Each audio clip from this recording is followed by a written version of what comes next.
Hi, I am Joelle, and this is basically a video about like the last two books I've been reading during October, or September and October, but it was Halloween and I normally don't pick books based off of the season. I just pick a book and I'm like, that sounds interesting, so I'm gonna read it. So this year I just picked two books that I felt I would continue to read and finish in that amount of time that I had for Halloween. The first book that I read out of the two was Scare Me by K.R. Alexander, and the name itself reminds me of R.L. Stine. And this is a book for kids, like maybe in their preteens to like 10 to maybe like 15 is the range that I would say this was for. I don't know what I'm saying. But I wouldn't recommend this for a really little kid because it is a little creepy. I'm someone who really likes scary things. I listen to creepypastas, which if you don't know what those are, creepypastas, at least on YouTube, they're stories that are told just with voices. So it's not an actual video. Well, I mean, I think there are some out there that do videos now, but creepypastas are usually short or long stories that are just set in a very creepy tone, and I listen to those all year round.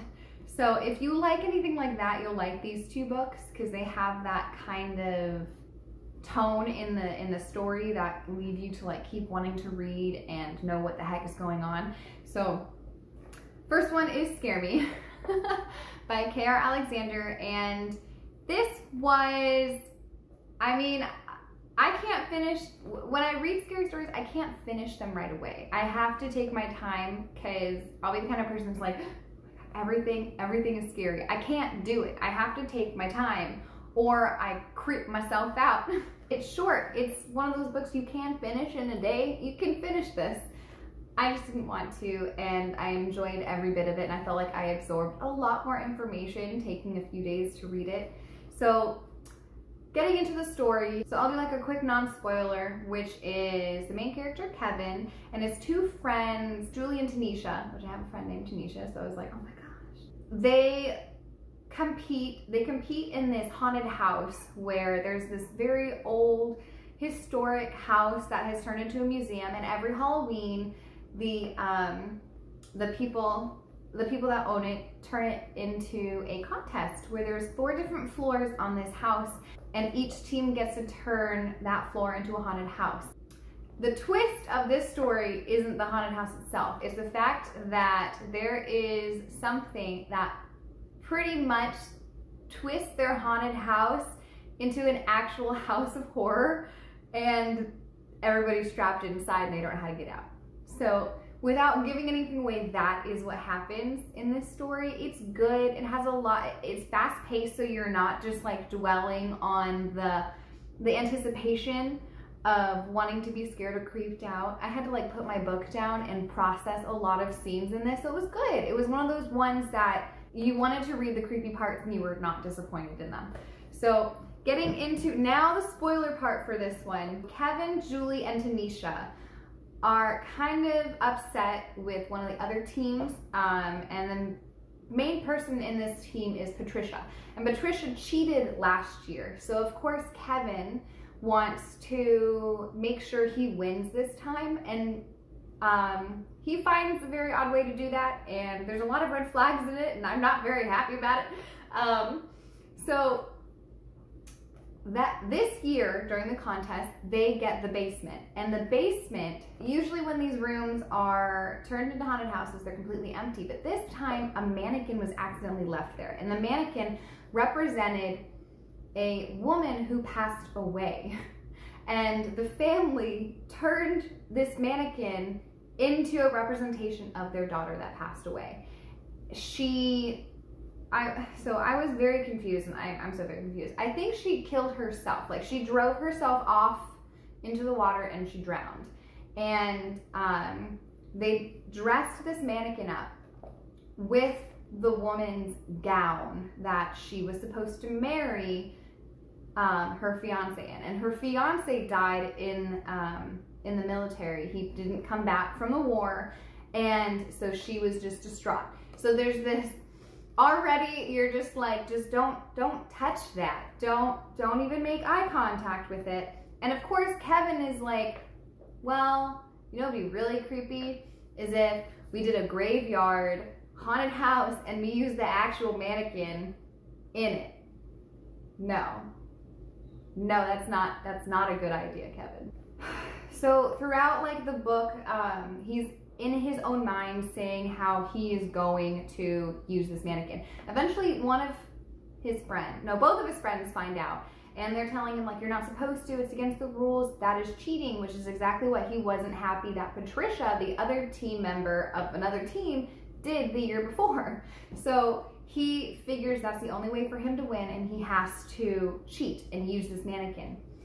And already really creepy things are happening, like just having, they were hanging up these decorations, and one of the decorations was a skeleton on the wall. And the skeleton started talking to him and basically was really angry at him. And he's like, oh, it's working. Like, it's on. The batteries weren't even in.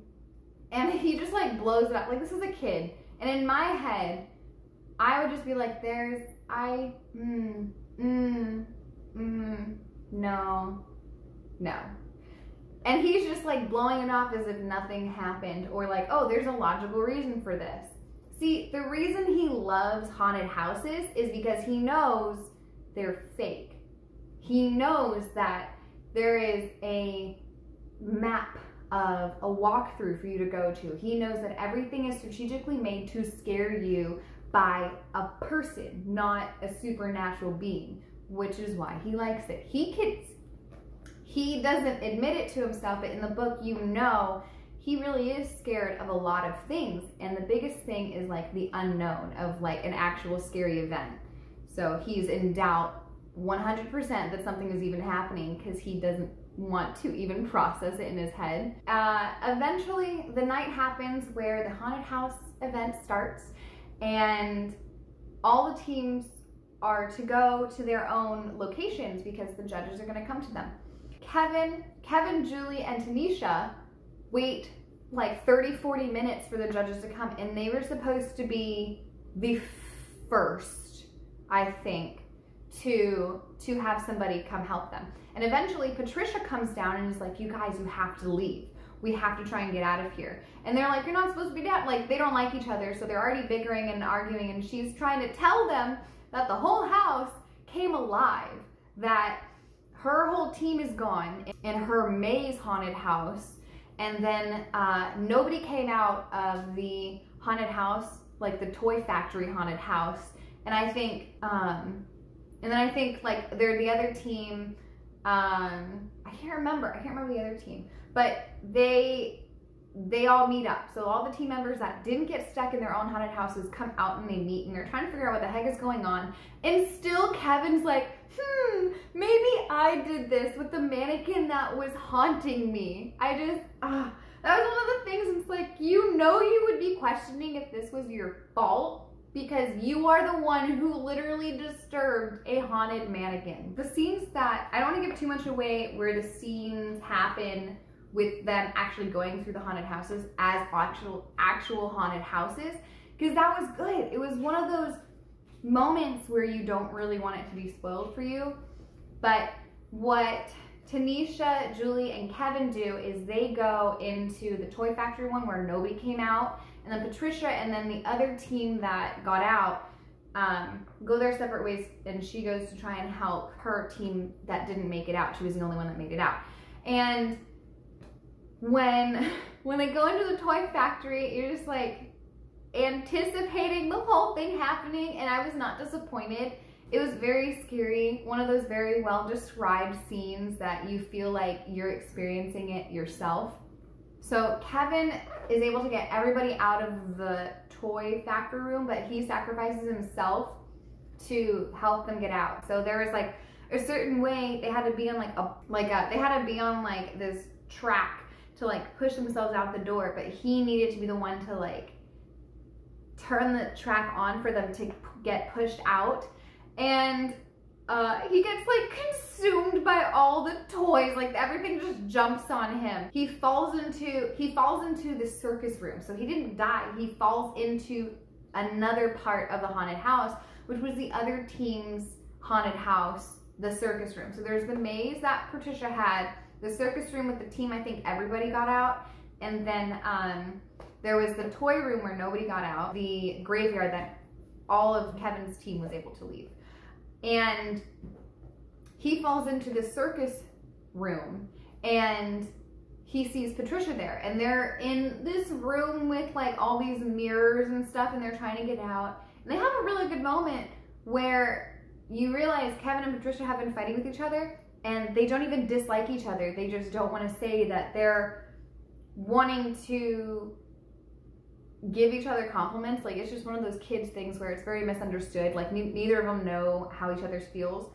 So they kind of like build a truce in that moment, and all of a sudden Patricia gets taken, and it's the mannequin. The mannequin takes her, and he's alone in the fun house back in the circus, and the mannequin gives him a choice, and he has two mirrors in front of him. Basically, you can leave or you can save Patricia. And of course, they just had this moment where he and Patricia have an understanding of each other. So he's not gonna just leave her. He goes into the mirror where Patricia is. I have to say this right. So he makes a deal with the Ghost Bride mannequin to switch places with Patricia, saying, I'll stay here with you and you can let her go. So she does this thing where like she attacks him, and then he wakes up, and they're like, the doors open to the house, everybody's let out, and they learn that all the parents and all the judges, the owner, were like kicked out of the house, and the only people actually in it were the teams for the haunted house. So they were the only ones terrorized out of this whole thing. Everybody else just didn't realize what was happening and why the house was locked and wouldn't let anybody in. So they all get out, and they're all trying to figure out how to like calm down after the situation. As they're leaving, Kevin leaves with his dads, and he looks at the house and he still sees the Ghost Bride. Like, he looks up at the window, like he looks up at the attic window, and he sees the Ghost Bride. But he sees the Ghost Bride. He sees the Ghost Bride mannequin, and next to the Ghost Bride mannequin, he sees another mannequin, and he's like, "That's funny because it looks like me." And then that's it. Like, that is literally the end of the book. And you're questioning, like, who's been narrating this thing the whole time? What's going on? Did he actually get out? Was it just like a piece of him that had to stay? Or what? Like, is this just a dream? Is it fake? What's happening? So that was the end of that book. I warned you about spoilers. So if you didn't want to know what happened, sorry, my cat is like whining like a little baby. So if you didn't want to know what happened at the end of the book, you shouldn't be watching. So that was book one. Again, that was Scare Me by K.R. Alexander. I liked it. I already bought another book of his to read, which is called Fear Zone, and it's about the same size. Okay, so next scary book that I read, and this one I finished. This book I finished on Halloween. So I finished it just a few days ago, and this one did take me forever to finish. Only like, so there's a couple points. One, I'm still trying to be a parent and not just sit around and read all day, because I would do that if I can.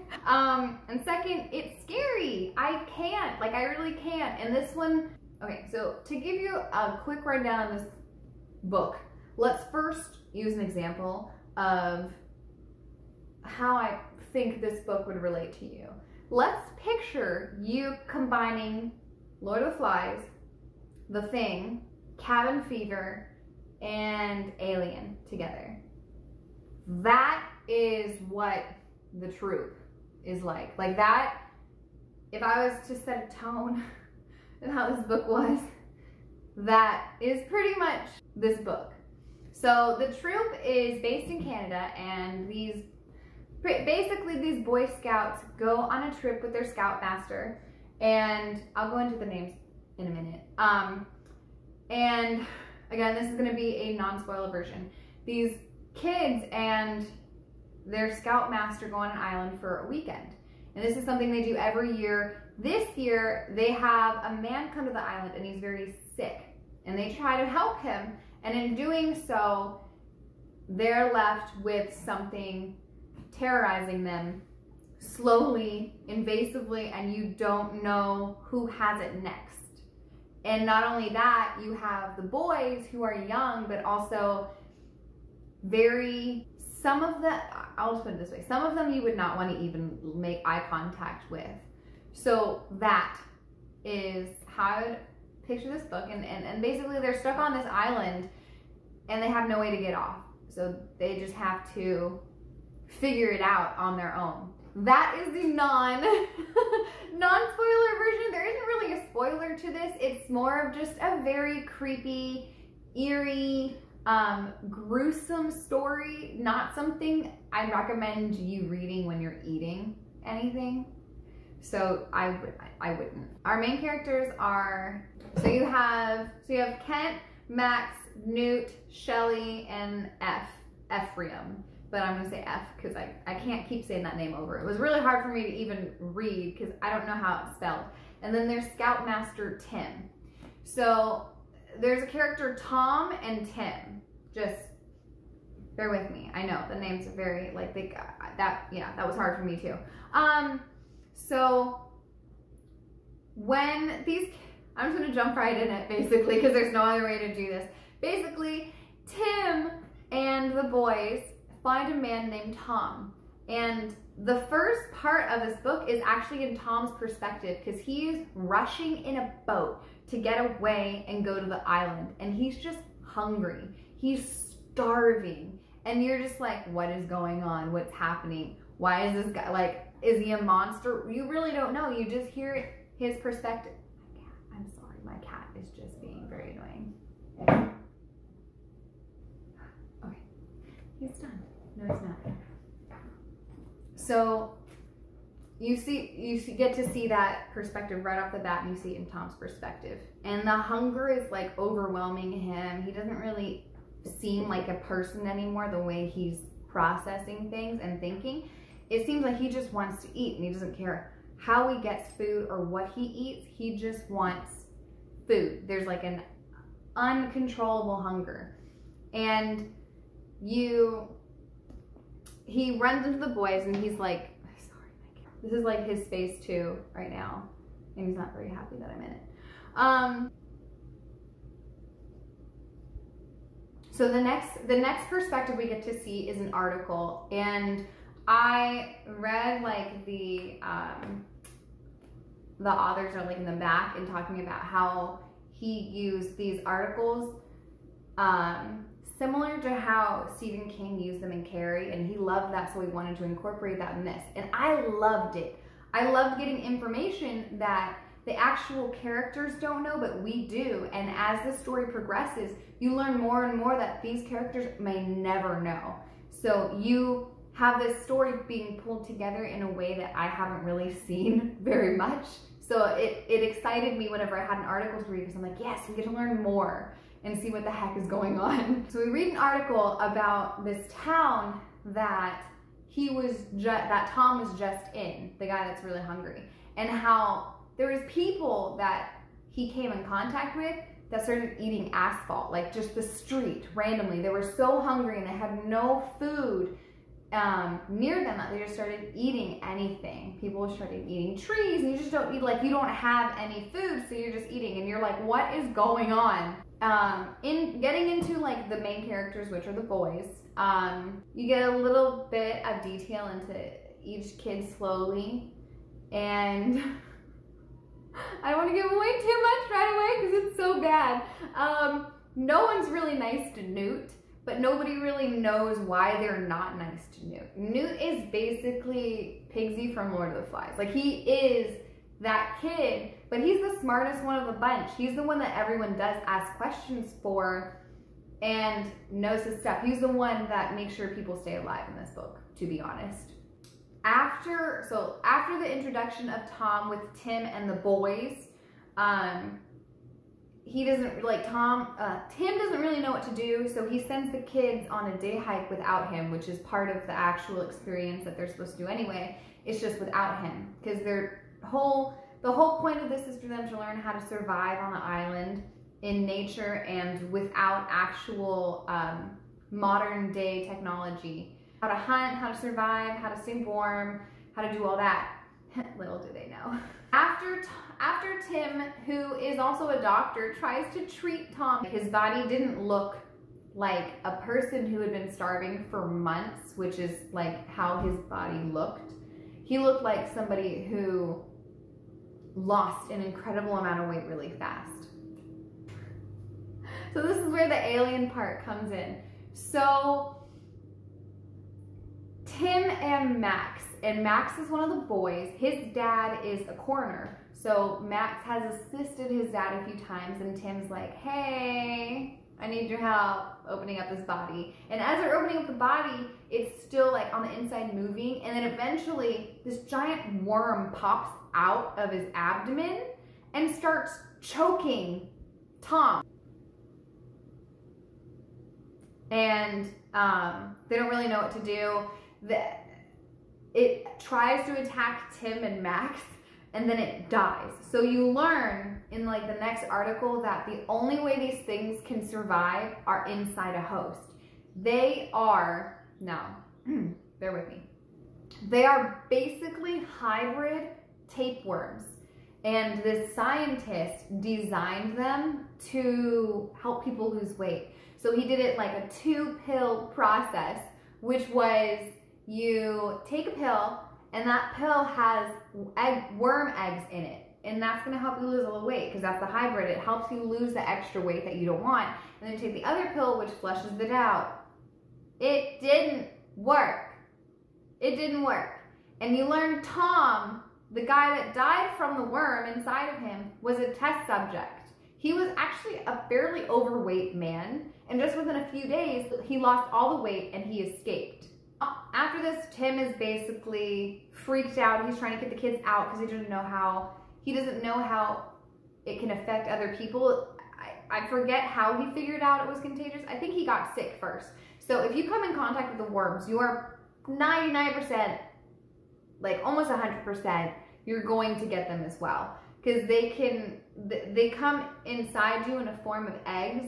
Most of the time, sometimes they come, like, so there's different kind of worms. So there's like the big worm that came out of Tom, and then there's like the little tiny worms that cover your whole body. That's all I pictured, was just like seeing worms like all over them and like crawling underneath them. That is how the other worms are. And it was disturbing. That was probably the creepier one. Ugh. Okay, so they're like, great, okay, so this crazy stuff's happening, but the boat should be coming any day, like any hour, because they had maybe one, like that was their last night there, supposed to be their last night. And then they learned the boat doesn't even come. I think they were on the island for maybe 4 days total. And they see ships out past the island, and the ships aren't letting anybody on. They even shot somebody down who was trying to get to the island, to the kids. Once the boys find out that Tim, their scoutmaster, is sick, they lock him in a closet. And it was like one of those things where it's a smart thing to do, but the way they did it, they just like threw him in there, and he's like helpless, he's starving, he doesn't know what's happening to him or them. And he's that kind of person that's genuinely concerned about these kids. He acts like a dad to them and really cares for them. He's been their scoutmaster for years. So the fact that they were just like that quick to turn on him too and just like throw him in there. Kent also gets, oh my God, I don't even know where to go because this story is just like crazy and all over the place, but Kent gets sick. And Kent gets sick to the extent where they lock him in a cellar that's underneath the house. And, oh my God. So Max, F, and Newt go see if they can find food. And they leave Kent with Shelly. And Shelly is like one messed up kid. Like, Shelly is that kid that if you just knew anything that was going on in his head, you would be mortified. He is a psychopath to the point, like, you get parts in the book where you learn that he drowned his mom's kitten and he dreams about killing a person and seeing the light go out of their eyes. So when he's the one that's left with Kent, he plays mind games on him and really messes with him, but then that's not good enough for him. Oh God, sorry. So he plays mind games with him, but that's not good enough. So he goes and leaves Kent and he's like, yeah, I'll be back. I'll get food for you. You'll be fine. And he realizes how traumatized Kent is with the idea that he knows he's gonna die. So he's like, I'm just gonna go mess with somebody else. And he finds F, who was like holding the fort down of like the area that Max, F, and Newt made to go find food. And Ephraim is like a little intimidated already with the idea of getting them. And Shelley plays with that. He's like, oh, well, didn't you see that? Like on your arm, like they're on your hand. He convinced this kid to grab his knife and start slicing open his arms to try and find the worms. And he just like goes back to Kent and gets rid of the body after he kills Kent, puts it in the water, and then I'll get to that point after because I get really excited after this, and leaves Ephraim all by himself, just cutting himself open because he's mortified that he has worms. So that was just one of those things, like, you don't like Shelley at all. Like, from the beginning, he was that character you're just like, this book is going to be more than the actual monster that's inside of them. It's a monster inside of him. And it's, oh, just wait. Just wait. It gets better. It gets so much better. This book was amazing.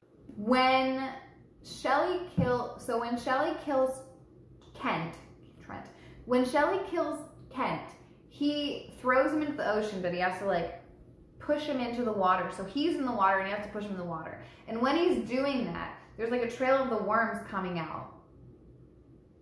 And I was like so giddy and so excited. So like, this guy's gonna get it because he just killed his friend and plans to do that to the other three. So you don't feel bad for this guy when he gets the worms, but he's happy about it.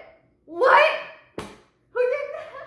He's so crazy that he's basically like, I'm a dad now because I'm hosting millions of worms in my body. I wish I was being over exaggerating, but that's like an understatement of how crazy this guy was. Like, he was ecstatic. He's so excited. He's like, I'm enjoying this hunger because this means that my children are being fed. So back to Max and Newt. They're having like a ton of moments together, kind of like bonding and just experiencing this very traumatic thing together. They try to, these poor boys, they try to kill a sea turtle and they couldn't do it. And Max's point of view, he's like, nothing wants to die. And he noticed that as he saw this turtle just like clinging on to life as he was just trying to find something to eat. That alone is traumatizing, trying to kill an animal for the first time. But then they're also, like, they couldn't do it right. So they had to just toss the animal back into the water after it was dead. And they were both just kind of like sitting there in shock. Back to Shelley. He's over by himself eating tree bark, singing Kumbaya, having it cut up all of his gums and everything. But he's still happy. He's still very, very happy that he has an infestation of worms. I don't remember like how this happened, but I remember, okay, so Max and Newt come and find Ephraim burning himself alive because Shelley convinced him to kill himself like that. Like, Shelley's just messed up. And he just watched it. He's like, just pour the gasoline on yourself and burn, and then they won't get you because you'll be fine. Like, death by fire. Like, pretty much he's like, you have to burn them out. Like, there's no other way to do it. You just have to burn them. Oh, this kid's messed up. Like, you can tell he planned this experience. If it was ever to happen, he planned this experience on how he'd want to torture his friends. Eventually, Newt and Max decide to hunt Shelley down because they know that he is going to want to kill them next. If he just, they were being hopeful that Kent is still out there, but half the time they're like, we don't know what happened to Kent. Shelly obviously just killed our friend F, and we're the only two left on the island that he could possibly kill. So we have to find him, we have to stop him because we don't know what else to do. And Shelly torments them by taking the spark plugs from the boat. So he lures them into this cave and they're like fighting. This whole scene was like just disgusting. Ugh, God, that was so gross. Because even after he's dead, they have to get the spark plugs and his body's still moving. Like, so obviously Newt and Max kill Shelly, but it was very disturbing. It was gross. And one of those, oh God, it was, no. It's so gross.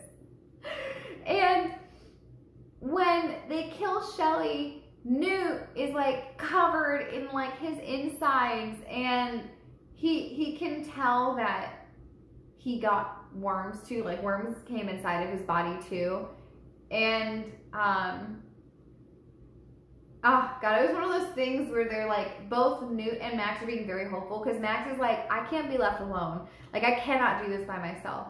And even Newt's like, I can't go on the boat because these people are killing everybody. And if we try to leave the island and they know I'm infected, they're not going to let you off. So they're just like having this moment and you're just like, oh, just get on the boat and go. Just go home. This was a hard scene to read because the whole time Newt was kind of keeping his hunger at bay. He wasn't really trying to say anything. And as soon as their little boat reaches the other boats that are creating like a line to make sure people can't get in or out, he just starts saying like, I'm hungry, and says it not in a way like a crazy scary way, but he's just like, I'm so hungry. And apparently that was like a trigger word that the military was supposed to shoot on sight if they heard one of those words. So Max is just like, no, like, ah! So Newt gets shot, Newt dies, and then they learn that Max is not infected, thankfully. At the end of the book, Max is let back into society, but at the same time, everyone other than his parents have to wear a mask. He can't actually go to school, like he can, but everyone was saying how they were scared of it. There were 44 people that died from having the worms, and they realized how quick the outbreak was, but they were able to stop it. And then they realized it was on the island, and they tried to stop that as well. And since Max was not infected, he was allowed back into society, but people still shunned him for it. They didn't want him there because they were scared that he could somehow still carry the worms and infect other people. So he was just depressed. All of his friends died, and the one friend he didn't know if he was dead or not, like was missing. Kent was missing, but we know that Shelly did kill him. So it's just one of those morbid things where you're like, you're hopeful, but he goes back. So Max ends up going back to the island, and I have to like read this last line because it was a really good. I have to read this last line because it was really good. So with Max being the sole survivor, he's basically treated like the disease itself, and nobody wants to be in contact with him. Nobody wants to have anything to do with him unless they have to. He constantly gets interviewed, and nobody really cares about the friends of his that passed away. So he's just isolated, alone. He witnessed so much at such a young age that he doesn't know how to handle it because nobody really wants to help him because nobody wants to be near him. He eventually goes back to the island, which is destroyed because the military basically made it inhabitable. So nothing, like everything is destroyed. It's just, even the water around the island is just completely destroyed. And he goes back, basically, like the ending, okay, so the ending line in this book was really good. A very open ending to the point, like what does that mean? He goes back to the island and is welcomed by a hunger calling his name. Oh, it was good. It was really good. Getting on to like some of the points. Again, my favorite thing with articles, because at the end, you learn that, oh my gosh, so you learn that this whole time, everything was planned. So the scientists that made the worms planned to let Tom, the test subject, out and use the boys on the island as test subjects to see how it spread. Like, I wasn't, like, out of everything, I wasn't expecting that. So Tom meeting Tim and the Boy Scouts, that was all planned. Everything. And then there were some people in the military that refused to let anything in or out of the island. Even, and like, you had an interview where like the person's like, you couldn't even like have sent the boys letters. You had helicopters flying over them, and you could have had something dropped to these boys for food, for shelter, for anything. And the person that was in charge of the situation, you learned that he was a part of it the whole time and would not let anybody on that island or any help or any aid come to those boys, because he wanted to see the natural experience of these worms and how it would affect them if they were just stuck on an island. And your mind is like blown at the end of it that that was like the whole conclusion of this story, is no matter what these boys did, they were test subjects and no one was going to help them. So that concludes this book, which is The Troop by Nick Cutter. That concludes my October reads. I'm happy that I actually finished 2 in a month. That has been a hot mess lately since we've been staying at home more, because, you know, you're in a funk, and I'm still in a funk with reading, but I'm trying to get out of it. So the fact that I finished 2 and I'm actually reaching like my reading goal this year makes me very happy. So, yeah. Thank you so much for watching. Thanks for letting me freak myself out on camera for you people. Yeah. Anyway, see you next time.